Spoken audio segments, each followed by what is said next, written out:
Eyob, what's up? What up, Jon? Okay, just my little intro. Here it is. Why did the narcissist refuse to play hide and seek? Because he couldn't see himself. Oh my goodness. No, because they thought the world was too small to hide their greatness. They claimed, if I hide, the world might forget where I am, and that would be catastrophic. Oh. So what are we going to talk about today? Can a narcissist recover? Jon here. This is Eyob, Joe, formerly known as Prince. All right. So a narcissist, and we're not like, we don't have a PhD. We're mildly educated in certain areas of life, but we don't claim to know everything about narcissism. But even looking up the word and kind of working with a myriad of people in coaching and in the recovery circles, I believe that this characteristic, this trait has come up in both of our lives. So you were really good at unpacking it because you made some accusations. But at the core, the definition is a person who has an excessive interest in or admiration of themselves. And so, can a narcissist ever recover? And so what did you say? Well, we all are. Yeah, you accused us all of being narcissistics. Oh, yeah. Narcissists, because we are obsessed with self. Yeah.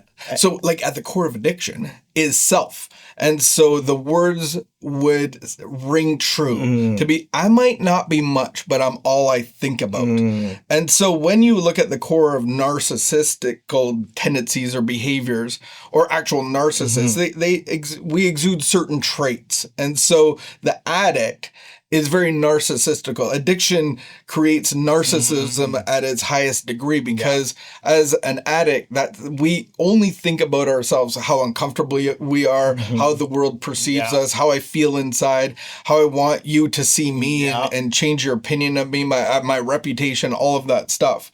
So what are the traits of a narcissist? I think one of them is they love an audience.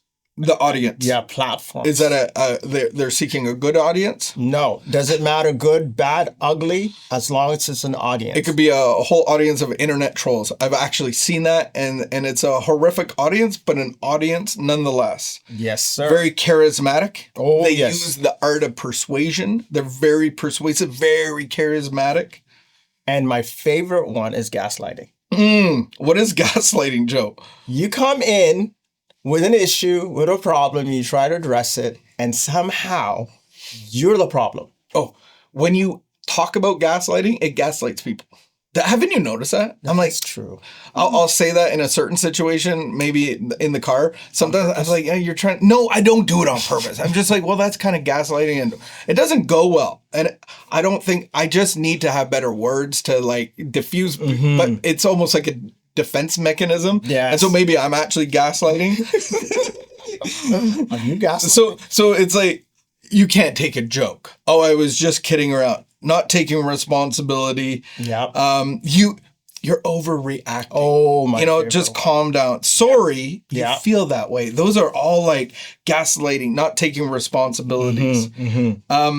I believe that narcissistical people are very delusional. They're usually lone wolves. They operate best on their own. They don't really want anybody telling them, controlling them, telling them what to do. Yeah. And very delusional. They actually believe the things that they say. They believe they've made up all the stories to actually believe their way of life is the only way. Yeah. I love the fact that most of these individuals have the ability they turn a lie into a truth. And they're, as you stated, they're very convincing. And so they're creating these narratives and stories that you start to actually question whether or not it's true or fake or real because they're so convincing. Yeah. And going back a little bit is a gaslighter or a narcissist might just say, I guess I'm just a bad partner. Oh, I guess I'm just a bad friend. Sorry you feel that way. They're very insecure. We talked about that, the insecurity. So they compensate with domination and control. And then they always seem that they have the answers. They're God. Hey, they have the answers for They're the everyone guy and you everything. go to at all times. And So- that part is the one that I think is the most dangerous part, because they're the individual in the sense that they're playing this God role of like, I can provide all the things you need. And that's how they collect an audience, though. That's how It's they- very audience captivating. And so a narcissist would always talk about themselves as well.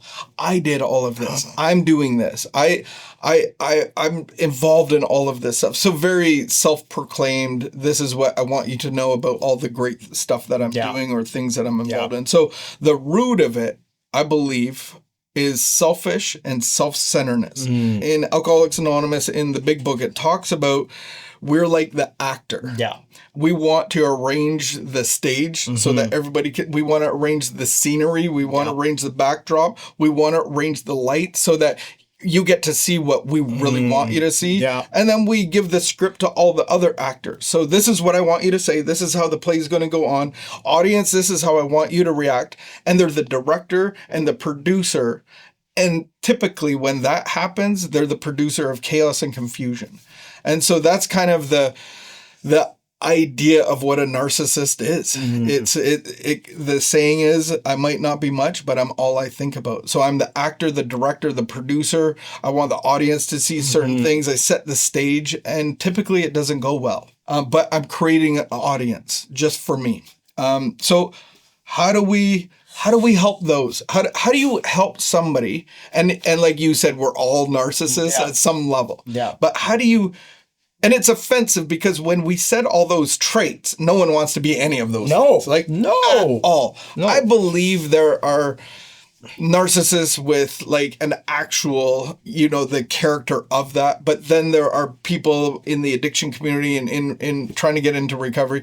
And I believe, like you said, we all exude those kind of characters. Yeah. Those are stuff that addiction has kind of created within us. So no one wants to hear those. No one wants to say that this is who I am. So it's kind of offensive when you say like, we're all narcissists. Yeah. And I think as a culture, it's dangerous when we start walking around and calling everybody a narcissist, because then no one is a narcissist. And so the way I'm viewing it is that on the extreme level, like you described, there's these people who are malignant narcissists. They have no level of empathy or it's the psychopaths and the insane people that we see in culture. But I think a lot of us, as you said, have those patterns, even in specific areas of our lives where we're always playing the victim, because that's a narcissism at the end of the day, is that they consume everybody. And then there's areas in our lives where we always make it about ourselves. And so for me, that's the mirror. The mirror is it's like, okay, what are some areas in my life where I'm pretending, I'm acting, I'm playing the role of the director, actor, so forth, so on in my life, so that then I can get some healing in that area. So I think the first area is awareness. Yeah. Awareness, admitting. And so then you kind of you've kind of separated what did you call it? The Malignant. So that's somebody with kind of, as you said, we're all narcissists. We all have these tendencies. We all have these, deficiencies. And so we believe that anybody can recover. So I think there's, the admission, there's the program of action through LifeLab or the 12 steps. You're seeking, I think there's some of us that need to seek outside therapy. So the malignant narcissist would have to do maybe a little bit more therapy, maybe a little bit more learning and growing in those kind of areas. Any other tips? Would you say, because this thought came to me, there's this individual who's an expert in this specific area in narcissism. I think he's the guy, but he also is what he described to be on the extreme side of narcissism. Okay. And his kind of healing process is that, I am this person. And just like an alcoholic, I have the capacity to fall into that at any moment. And so he has some of these really interesting guardrails that he's built in his life because he's often not aware of it. So that reminded me, in a sense, in the context of recovery, like any addict, any area of our lives where we have that issue, the mental obsession side of it. Maybe that is part of narcissism, is that this part is only, and the antidote to that is a spiritual answer to it. That there's this connection. So that's, I mean, based on the conversations you and I have had in my own personal journey, I think of that as being kind of one of the solutions at the beginning of like spiritual connection. Yeah, I think it has to be the main solution, the spiritual experience and a relationship with God that's going to clean up the inside. The other thing is like, how do you, that's treating the narcissist in ourselves, but then how do you protect yourself against narcissism? There's things you can say when you're being confronted or kind of, maybe attacked. I think that there's wording to be able to, so that you don't get sucked into the vortex. I believe it can be very hard to be in relationship with narcissistical people, but yeah, don't enable it. Don't be controlled by it, and set really good boundaries. And come up with a game plan for when these things happen. This is what I will try to say. Yeah, that's powerful. And I think one of the key components is that especially if they're more on the extreme side of it and they're leaders and have authority and power and all that stuff, you just may not be strong enough to be in that type of environment, and you need to extract yourself. That's true. That's like, you just got to know your capacity. For your own well-being. Yeah. Correct. You don't have to be in harmful situations if you can't handle it. No. And knowing that is humility, right? Yeah. We all got... Very good. So we're talking and introducing a topic that maybe you have way more experience on than us in education, but it's just to get the ball rolling, because I believe that everybody can recover, even a malignant narcissist.